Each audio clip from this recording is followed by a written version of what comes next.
Pessoal, bom dia, boa tarde, boa noite. Espero que todos estejam bem e que a paz seja no coração de todos nós.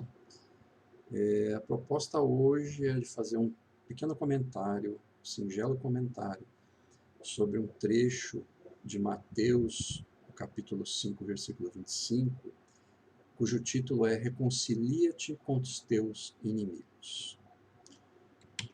Então, pessoal, esse trechinho e essa proposta foi tirada do livro Palavras de Vida Eterna, lá na lição 111, e é de lá que a gente vai retirar os nossos comentários.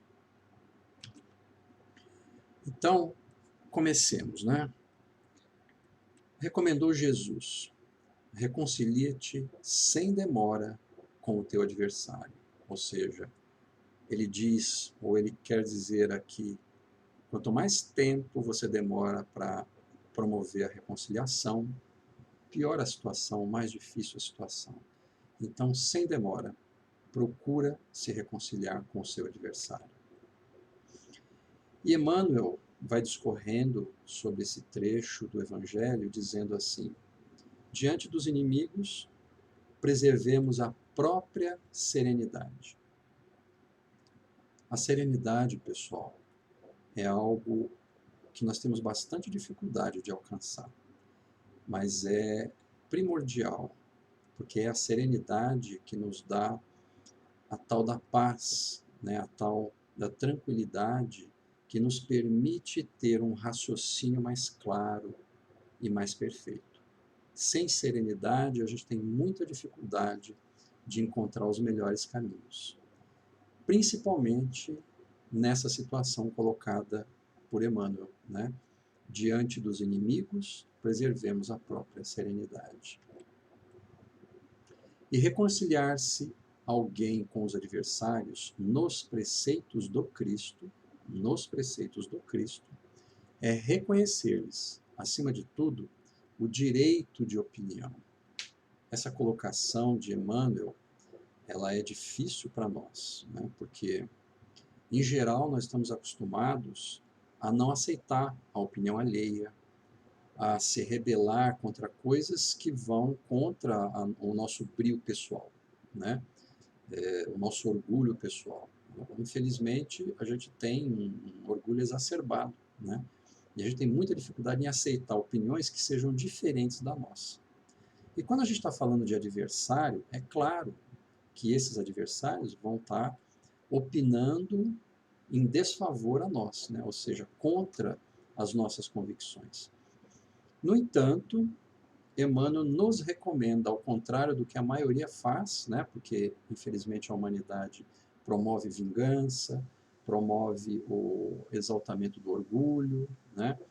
Então, você falar que, acima de tudo, você tem que preservar o direito de opinião dos outros, principalmente dos adversários, é um outro desafio muito grande que nos é proposto. No entanto, nós vamos discorrer um pouquinho mais aqui, é importante que a gente dê o direito de opinião aos outros. Afinal, nós também queremos que os outros nos deem esse direito de opinião. Então, se temos esse direito, é justo que os outros também tenham o mesmo direito, né? E nós estamos falando aqui, pessoal, baseado nos preceitos do Cristo. Então, não é nos preceitos do mundo, né? É nos preceitos do amor, nos preceitos da bondade, nos preceitos da humildade. Esses são os parâmetros do Cristo. Então, primeira coisa, conceder direito de opinião ao alheio, ao adversário, né? E conceder direito de opinião é mais do que só dar o direito. É você se dar o direito de ouvir. Outra coisa que Emmanuel recomenda para nós, ou comenta conosco: exigir a estima ou o entendimento dos outros, preocupar-se demais com os apontamentos depreciativos alheios, é perder tempo valioso. Então, pessoal, tem algumas coisas que até chega nas raias da ingenuidade. E a gente não está falando isso como crítica, não, porque isso é muito comum de nós. Nós, seres humanos, temos essas dificuldades. Então, assim, exigir a estima ou o entendimento dos outros é perder tempo. Você exigir que o outro te compreenda, que o outro goste de você, nós não temos nem esse direito, né? Nós temos o dever, sim, de estimar os outros, de procurar compreender os outros, mas não de exigir nada de ninguém. Porque cada criatura tem a sua caminhada, cada criatura tem a sua bagagem de conhecimento. Cada criatura teve a sua trajetória de aprendizado. Como que a gente pode exigir que fulano ou cicrano goste de nós, até porque nós temos muitos defeitos, né? Nós somos espíritos imperfeitos. E como imperfeitos que somos, nós temos defeitos, é claro, né? Então, como que nós podemos exigir que o outro possa ter uma estima por nós? Se de repente ele percebeu em nós uma problemática talvez até grave, né? Então, isso não cabe a nós. Exigir, aliás, essa palavra ela é complicada, né?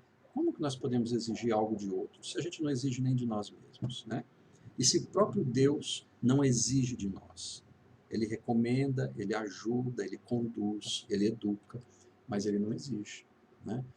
Então nós precisamos ter uma compreensão mais profunda acerca da nossa existência e do convívio com as pessoas que estão à nossa volta. E uma outra coisa mais complicada ainda é exigir o entendimento. Como que podemos exigir o entendimento dos outros acerca daquilo que nos é próprio?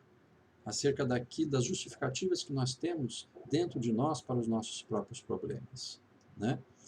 Então, entendimento cabe a nós ter para com os outros, mas não exigir dos outros, né? E outra coisa que ele coloca é preocupar-se demais com os apontamentos depreciativos que venha dos outros, né? Isso é um problema ainda mais grave do que os anteriores que a gente falou, porque nós temos muita dificuldade com a questão dos apontamentos depreciativos dos outros, ou seja, as críticas, né, que os outros possam fazer conosco. Em geral, a gente internaliza isso, gera mágoa, muitas vezes nós ficamos mastigando, né, mastigando aquela questão da opinião dos outros, o que fulano falou de mim, o que cicrano falou, etc, etc. E tudo isso faz com que a gente perca energia, a gente perca tempo. E pior, a gente desequilibra a nossa alma, o nosso ser, a nossa consciência, a nossa mente, os nossos sentimentos. Nós desequilibramos totalmente. Por isso que Emmanuel fala na sequência que é nosso dever garantir nossa própria tranquilidade de consciência. É dever, porque em garantindo a nossa tranquilidade, tudo isso que a gente falou, exigência de estima, exigência de entendimento, preocupação com a crítica dos outros, tudo isso a gente deixa passar com muita tranquilidade. E a gente mantém a paz dentro de nós. Manter a paz, pessoal, é algo extremamente importante, ainda que seja extremamente difícil, mas é muito importante. Quando você mantém a sua tranquilidade, você consegue caminhar na vida, superando a si mesmo e superando os obstáculos.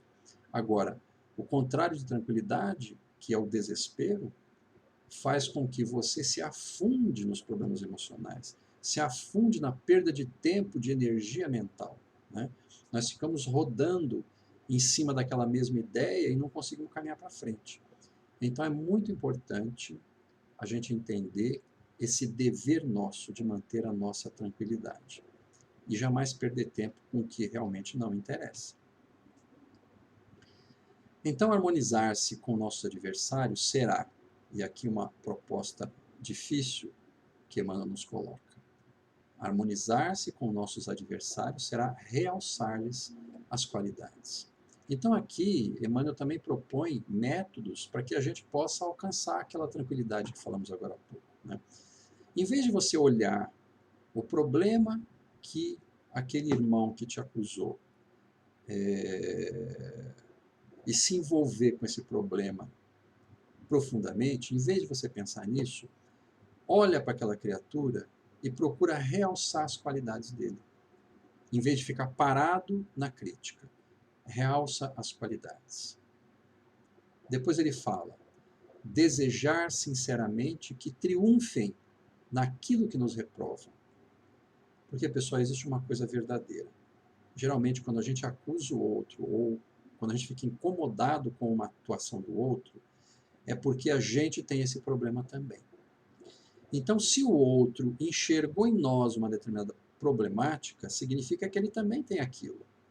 Então, ao invés da gente desejar o mal para aquela criatura, vamos sinceramente desejar que eles também triunfem naquilo que eles estão nos reprovando. Porque quando eles triunfarem, quando eles vencerem o próprio problema, eles vão parar de apontar o dedo para nós. Porque aí então eles vão enxergar aquele problema que eles viviam e vão perceber que nós também temos o mesmo problema. Ou seja, somos iguais. Né? E acima de tudo, aproveitar as críticas e advertências que foram úteis, prosseguindo no trabalho que a vida nos situou. Veja só a proposta de Emmanuel. Aproveita essas críticas e advertências que o outro fez para contigo. Porque o outro, com certeza, enxergou melhor do que nós mesmos. Ele apontou as advertências, problemas que nós temos. Ele nos advertiu. Então aproveitemos isso e vamos refletir naquilo que eu preciso melhorar em mim mesmo. Né? Então, se o outro nos advertiu, nos criticou, então eu paro, ao invés de entrar num embate com o outro, eu paro e reflito. Meu Deus, eu tenho esse problema? Com que profundidade eu tenho esse problema? Como eu posso resolver? Como eu posso tratar?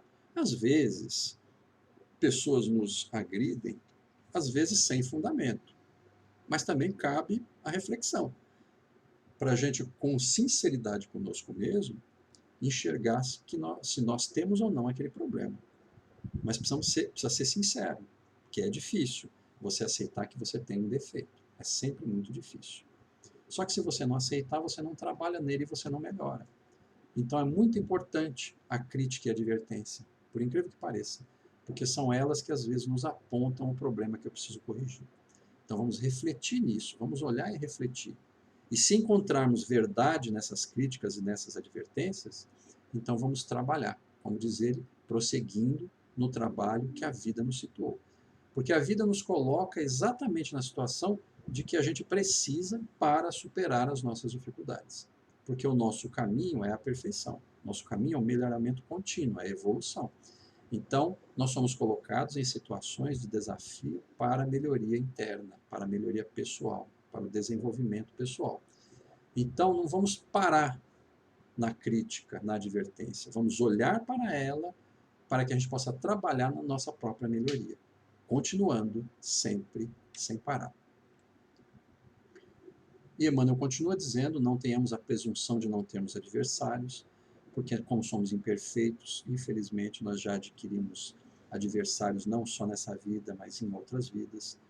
Quem não tiver um adversário nessa, né, pelo menos aparente, né, de graças a Deus, levante as mãos para o céu, mas sempre nós temos alguém que a gente prejudicou no passado, né? Então não podemos ter presunção e nem ingenuidade de imaginar que a gente não tem isso, né? E é muito bom, de novo, né, por incrível que pareça, é muito bom que tenhamos, porque diz Emmanuel, porque eles funcionam como fiscais e examinadores de nossos atos. São os nossos fiscais, pessoal. São aqueles que nos olham para o nosso ponto necessário para a melhoria. E apontando esses pontos, eles vão nos ajudando a caminhar melhor para frente. Então, eles são os nossos fiscalizadores. Valorizemos isso. Porque são eles, porque o nosso amigo mais próximo, ele não vai dizer para você que você tem um defeito ou outro. É muito difícil um amigo falar isso. Normalmente os amigos falam, não, você é bom, você é isso, você é aquilo, fique tranquilo, não é nada disso, né? E aí passa a mão na cabeça da gente, e a gente fica na ilusão de que realmente você, né, ou nós somos maravilhosos, né? E nós não somos, nós temos muita coisa para resolver. Então, os adversários são os nossos fiscais. Valorizemos isso. E o Emmanuel recomenda que saibamos continuar em serviço bom e ativo, né? De novo, não vamos parar no tempo, vamos aproveitar o concurso que esses adversários, que esses fiscais nos proporcionam. Mas não paremos, vamos continuar no serviço bom e ativo, sob a paz em nós mesmos. Ele termina essa frase assim, sob a paz em nós mesmos. Então, não sob o desespero, mas sob a tranquilidade em nós mesmos, ou seja, promovendo por nós mesmos essa paz. Não espere que o outro vá promover paz para você, porque isso não existe. E paz também não se compra na farmácia nem no mercado, né? Paz, ela é promovida pelo nosso esforço próprio. Então, que nós possamos entender esse contexto todo, continuar em serviço bom, em serviço ativo, na busca da melhoria interna, promovendo paz dentro de nós mesmos. Diz Emmanuel que nem o Cristo escapou de semelhante percalço. Entretanto, ou seja, o Cristo não escapou de ser perseguido. Vocês sabem disso, a história do Cristo está aí para todo mundo ver. Ele foi altamente perseguido. O que ele mais tinha eram perseguidores. Entretanto, ninguém em nenhum momento conseguiu tirar a paz do Mestre. Então, mais uma vez, esse é um grande ensinamento que ele nos deixou. Somos perseguidos? Sejamos perseguidos? Muito bem. Mas que ninguém consiga tirar a nossa paz. E então Jesus nos exortou, dizendo que nós devemos amar os nossos inimigos. Não amar como você ama o seu marido, a sua esposa, o seu filho, a sua mãe, seu pai. É claro, não tem a mesma proporcionalidade. Mas amar no sentido de libertar, no sentido de compreender, no sentido de auxiliar, né? Esse é o processo do amor, né? A partir de então, conseguindo implementar isso em nossas vidas, nós vamos alcançar o verdadeiro amor, independente da atitude ruim ou boa da criatura, né? E Emmanuel complementa dizendo que Jesus nasceu, cresceu, lutou, serviu e partiu da terra com eles e junto deles, ou seja, com os adversários e junto dos adversários. Então ele exemplificou para nós tudo isso que nós estamos falando aqui. Ele não veio escrever simplesmente aconselhando a gente a fazer isso ou aquilo. Ele vivenciou, ele exemplificou na própria pele. Nós sabemos disso, né, pessoal? Então sigamos o exemplo do Mestre e busquemos a compreensão das limitações alheias, porque nós também desejamos a compreensão e o perdão de Jesus. Então vamos compreender a limitação alheia. Se houve crítica, é porque é uma limitação no companheiro que te acusa. E tanto quanto ele tem limitação, nós também temos limitação. E é por isso que nós desejamos a compreensão e o perdão de Jesus ou de Deus. Se nós desejamos e pedimos essa compreensão e esse perdão, que nós também possamos oferecer esse tal do perdão, ou pelo menos desculpas e compreensão do próximo.